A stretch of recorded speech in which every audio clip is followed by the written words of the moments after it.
What's up, Nation? Apostle here, and welcome to my first chapter of my sniping guide. Before we jump into the tutorial, I'd like to let you know what you'll be learning throughout this series. I will be attempting to teach you all of the different methods of sniping, whether it be rushing, camping, hard scoping, or quick scoping. I will cover as much as I can throughout the course of these videos. This series will start off with the very basics and work its way into the more advanced tactics as we progress. So without further ado, let's get this sniping tutorial started. Since I'm starting with the very basics, I decided to start this series off with a create a class setup. While I'm showing you these classes, keep in mind that custom classes are largely based off preference, so there isn't one perfect custom class. When it comes to sniping in Modern Warfare 3, you have 6 choices of sniper rifles. You can choose between the BARRETT 50 cal, the L11 8A, the Dragunov, the AS50, the RSASS, and the MSR. When it comes to one-shot, one-kill rifles, you have 4 choices. The BARRETT 50 cal, the L11 8A, the AS50, and the MSR. The BARRETT 50 cal is a semi-automatic sniper rifle that has a heavy mobility, so you run a little bit slower with it. The L11 8A is a bolt-action rifle that has a high mobility, so you have a little bit higher run speed than you do with the 50 cal. The AS50 is the second semi-automatic sniper rifle you can choose from. It has the same mobility as the 50 cal, but the difference is the time between shots takes longer and the scope range is shorter.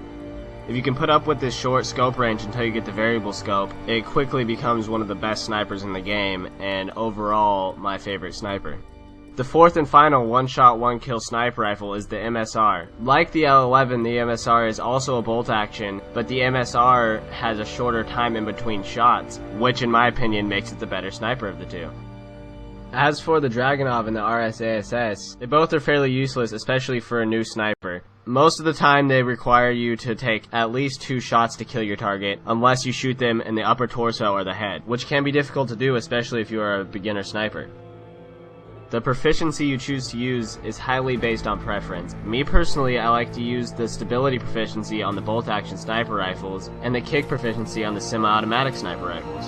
The attachments are also highly based off preference. Me personally, I like to use extended mags on all the sniper rifles except for the AS50, on which I use the variable zoom. For my perk 1 slot, I prefer sleight of hand for the fast reloading and for the faster weapon swap when you get into those tight situations when you need to pull out your pistols. If you're looking to play a more campy role, you could also use Scavenger Pro, which ensures you have a constant supply of ammo. On the other hand, if you're looking to play an extremely rushing role, you can use Extreme Conditioning Pro to help you get closer to the enemies quicker. For the perk 2 slot, Quick Draw Pro is necessary if you're attempting to quickscope at all. If you're not attempting to quickscope, you could also use Assassin Pro, which helps keep you off the enemy radar.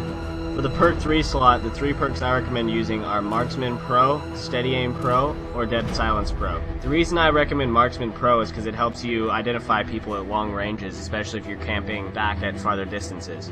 If you're a beginning quickscope or looking to get better, Steady Aim Pro is what you should use. Steady Aim Pro helps you identify where the middle of your screen is, which allows as a guideline for quickscoping. Dead Silence Pro is always nice, especially in competitive arenas, or if you or the enemy team is using a headset. It makes it so your footsteps are quieter, and also the no falling damage is nice as well. This concludes the first chapter of my sniping guide. Be sure to stay tuned for more sniping tips and tactics, and to check out my personal channel in the description below. Thanks for watching.